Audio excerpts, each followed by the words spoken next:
Selamat pagi anak-anak sekalian kelas 12 AK. Perkenalkan, nama Ibu S. Turnip, membawakan bidang studi akuntansi keuangan. Seperti kita ketahui di kelas 1 dan kelas 2 kalian tidak bertemu dengan Ibu karena Ibu khusus di kelas 3. Mudah-mudahan anak-anak sekalian sudah siap untuk mendengarkan pembelajaran dari Ibu. Di pertemuan pertama ini, kita akan mempelajari akuntansi utang jangka panjang. Di dalam buku paket yang telah kalian ambil di perpustakaan, dapat kalian buka di halaman 5, yaitu tentang utang jangka panjang. Sebelum kita lanjutkan mempelajari utang jangka panjang ini, kita harus tahu dulu tujuan pembelajarannya atau kompetensi inti yang akan diharapkan dapat kalian mengerti dari materi ini, yaitu yang pertama, menjelaskan pengertian utang jangka panjang. 2. Menjelaskan jenis utang jangka panjang. 3. Menjelaskan risiko utang jangka panjang. Dan yang keempat, menjelaskan perjanjian utang jangka panjang. Jadi ada 4 tujuan pembelajaran yang harus kalian pahami di pertemuan pertama ini. Kita masuk dalam kompetensi yang pertama, yaitu pengertian utang jangka panjang. Utang jangka panjang ialah utang yang pelunasannya atau masa pembayarannya akan dilakukan dalam waktu lebih dari 1 tahun atau akan dilunasi dari sumber-sumber yang bukan kelompok aktiva lancar. Kemudian tujuan pembelajaran yang kedua, jenis-jenis utang jangka panjang, yaitu yang pertama utang wesel, yang kedua utang obligasi, yang ketiga utang hipotek, yang keempat utang bersyarat atau contingent liabilities. Resiko utang jangka panjang. Tentu kalau kita mengadakan perjanjian dengan pihak ketiga, yaitu melalui utang, ada resiko-resiko yang akan kita temui. Itu yang pertama, utang jangka panjang di perusahaan menimbulkan resiko yang dapat diderita, yaitu yang pertama, resiko yang diterima semakin besar seiring dengan semakin lama jangka waktu pada pinjaman dana dan pelunasannya.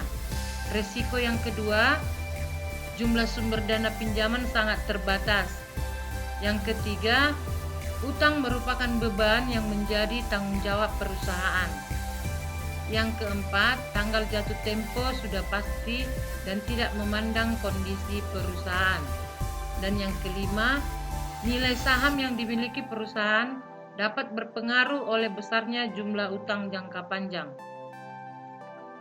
Nah, itulah risiko yang diakibatkan oleh utang jangka panjang. Jenis-jenis utang wesel jangka panjang, yaitu yang pertama, jenis wesel jangka panjang yaitu wesel khusus yang diterbitkan untuk properti, barang, dan jasa. Kemudian wesel khusus pemilihan suku bunga. Yang ketiga, wesel bayar atau mortgage. Ya, kita lanjutkan yang kedua, yaitu penerbitan wesel pada nilai nominal.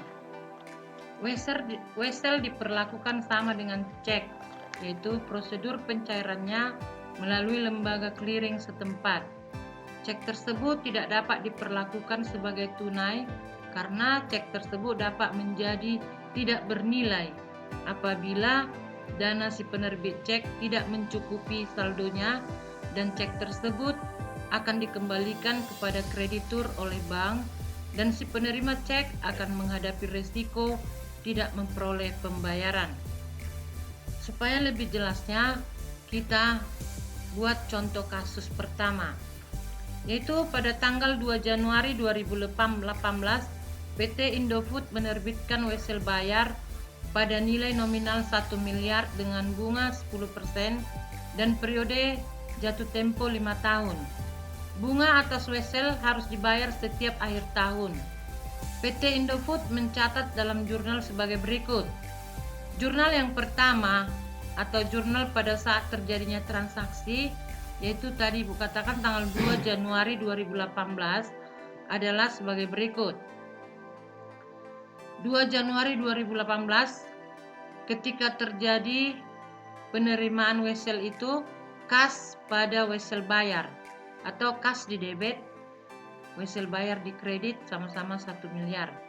Lalu yang kedua, ketika terjadi jurnal penyesuaian itu setiap akhir periode akuntansi yang biasanya tanggal 31 Desember, jurnal penyesuaian yang dibuat oleh PT Indofood adalah menjurnal beban bunga terutang, yaitu beban bunga pada utang bunga 100 juta atau beban bunga di debit 100 juta, utang bunga di kredit 100 juta. Nah, dari mana itu? Yaitu seperti di transaksi tadi kan 10% kali 1 miliar sehingga jumlahnya 100 juta. Nah, menurut peraturan akuntansi, jurnal penyesuaian tanggal 31 Desember, ketika tanggal 1 Januari atau besoknya, jurnal penyesuaian itu harus dibalik atau reversing entries atau jurnal pembalik, yaitu utang bunga di debit, beban bunga di kredit. Kemudian pembayaran bunga tanggal 2 Januari 2019. Ingat, tadi transaksi itu terjadi 2 Januari 2018. Dan sudah dikatakan di awal pembayaran bunga dalam waktu 1 tahun. Berarti pembayaran bunga yang pertama adalah tanggal 2 Januari 2019. Sehingga jurnalnya sebagai berikut. Beban bunga pada kas 100 juta.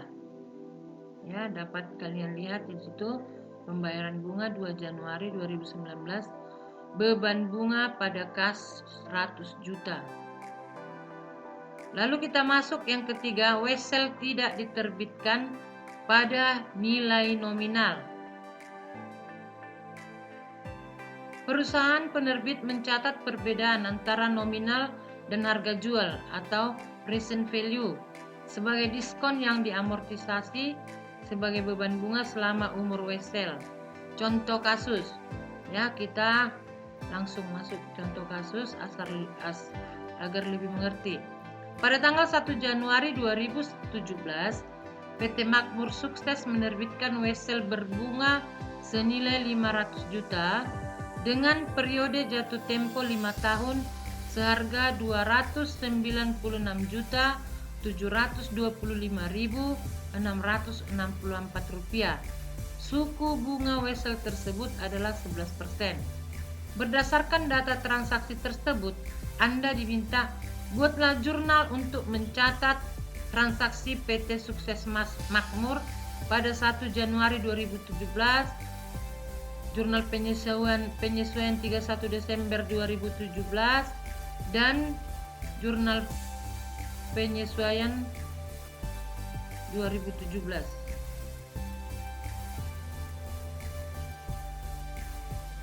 Nah, kalian nampak di layar jurnal pada saat terjadinya transaksi, yaitu 1 Januari 2017, kas 209.722.664, beban diskonto 203.274.336 pada wesel bayar 500 juta.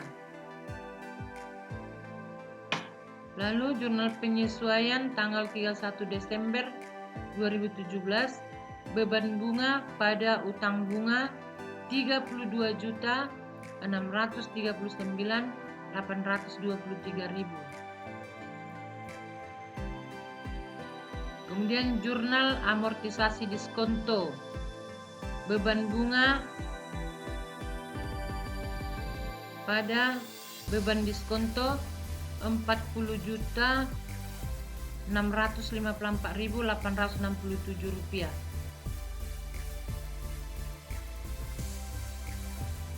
Demikian yang dapat disampaikan Ibu. Supaya lebih jelasnya, kalian dapat melihat contoh ataupun rincian materi ini di dalam buku kita. Apabila ada yang kurang jelas, boleh menjapri atau menghubungi Ibu di grup WA. Sekian dan terima kasih.